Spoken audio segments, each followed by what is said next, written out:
Class है वृत्त के बारे में। ठीक है दोस्तों, वृत्त के अंदर वृत्त किसे कहते हैं, केंद्र किसे कहते हैं, त्रिज्या किसे कहते हैं, व्यास किसे कहते हैं, जीवा किसे कहते हैं, परिधि किसे कहते हैं। ठीक है दोस्तों, यदि इस वीडियो को देख लेंगे तो ये सारे पूरे आपको समझ में आ जाएगा। ठीक है, तो वीडियो को शुरू से अंत तक देखिए। ठीक है, एक एक पॉइंट आपको समझ में आ जाएगा। तो फिलहाल दोस्तों बात करते हैं, पहला क्या है, वृत्त। तो पहले वृत्त को समझ लीजिए। वृत्त कहेंगे किसको दोस्तों? वृत्त उसको बोला जाता है जो गोल होता है। ठीक है दोस्तों, अब देखिए दोस्तों, गोल में भी दो टाइप का होता है। जैसे एक फुटबॉल, क्या होता है, एक फुटबॉल भी गोल होता है, और एक मान के चलिए रोटी। ठीक है, इस रोटी जो खाते हैं वो भी गोल होता है। तो इसमें से दोनों में से कौन सा है? जैसे एक फुटबॉल है और एक रोटी है, राइट, आर से रोटी, एफ से फुटबॉल, तो ये भी गोल है, ये भी गोल है, पर इसमें से वृत्त कौन है, ये कन्फ्यूजन रहता है। तो फिलहाल दोस्तों जो चिपटा रहता है, जैसे रोटी चिपटा हुआ है, तो ये हम बोलेंगे इसको वृत्त। समझ गए ना, क्या बोलेंगे इसको?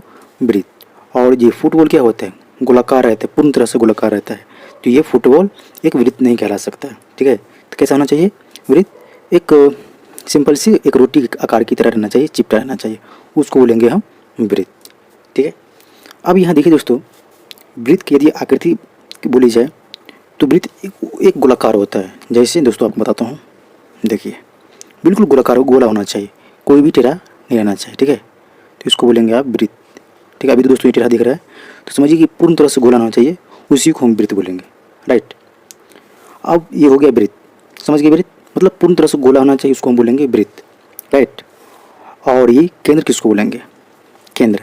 वृत्त के बीचों बीच पॉइंट को हम बोलेंगे केंद्र।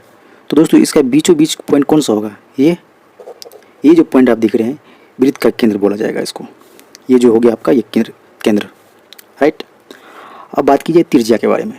त्रिज्या किसको बोलेंगे? देखिए दोस्तों, ये जो केंद्र, ये तो हो गया केंद्र, क्या है ये? केंद्र। राइट, ये केंद्र हो गया, बीच वाले पॉइंट को केंद्र कहा जाता है। अब हो गया त्रिज्या, तो त्रिज्या किसको बोलेंगे? देखिए केंद्र से ये जो घेरा है ना, घेरा, यहाँ तक की दूरी को, लंबाई को त्रिज्या बोला जाता है। क्या बोला जाता है? त्रिज्या।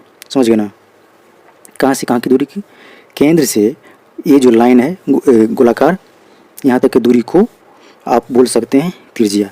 तो एक वृत्त में बहुत सारा त्रिज्या हो सकता है। राइट, ये भी दिमाग में रखिए।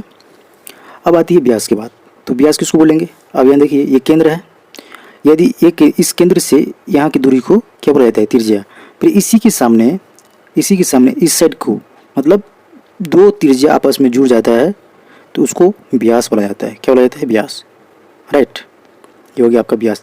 मतलब देखिए ये हो गया लाइन, ये गोलाकार का ये पॉइंट हो गया, गोला का ये पॉइंट हो गया, तो इस पॉइंट से इस पॉइंट मिलने वाली रेखा जो कि केंद्र से गया हो, उसी को हम बोलेंगे व्यास। समझ में आ गया? चलिए अभी जीवा की बात करें, तो जीवा किसको बोलेंगे? तो दोस्तों जीवा उसको बोलेंगे जो केंद्र से नहीं मतलब जा रहा हो, केंद्र से नहीं जा रहा हो। मतलब देखिए ये जो है गोला है, गोला का ये पॉइंट हो गया, तो यहाँ से ये लाइन गया, तो इस लाइन को हम बोलेंगे जीवा। क्या बोलेंगे? जीवा। तो एक वृत्त में बहुत सारा जीवा हो सकता है। ठीक है, तो फिलहाल जो कि केंद्र से नहीं जाता हो, जैसे वो केंद्र से चले जाएगा, मान के चलिए ये अगर केंद्र से गया तो ये जीवा नहीं कहलाएगा, ये क्या कहलाएगा? व्यास कहलाएगा। राइट, मतलब जैसे ही व्यास से जाए, केंद्र से होकर जाएगा तो वो व्यास हो जाएगा। समझ गए? जीवा भी समझ गए, मतलब केंद्र से नहीं जाना चाहिए। क्या होना चाहिए? वृत्त की ये जो लाइन है इसके अंदर रहना चाहिए। राइट, केंद्र के छोड़ करके। परिधि, अब दोस्तों ये जो लाइन दिख रही है, गोलाकार लाइन, इसी को परिधि बोला जाता है। नहीं समझे? कोई बात नहीं, एक और आकृति में बनाता हूँ आपको। ठीक है, गोलाकार गोल समझिए।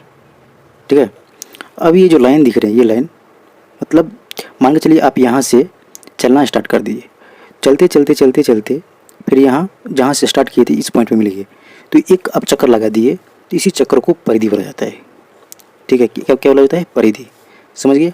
और बीच वाले पॉइंट को केंद्र बोला जाता है, और केंद्र से ये परिधि जो आप चक्कर जहाँ तक लगाते हैं, जहाँ से चक्कर लगाते हैं, और केंद्र की दूरी को, इस दूरी को त्रिज्या बोला जाता है। ठीक है, यदि इसी त्रिज्या को आगे बढ़ा दे, यहाँ तक बढ़ा देंगे, तो ये लाइन हो गया आपका व्यास। समझ गए?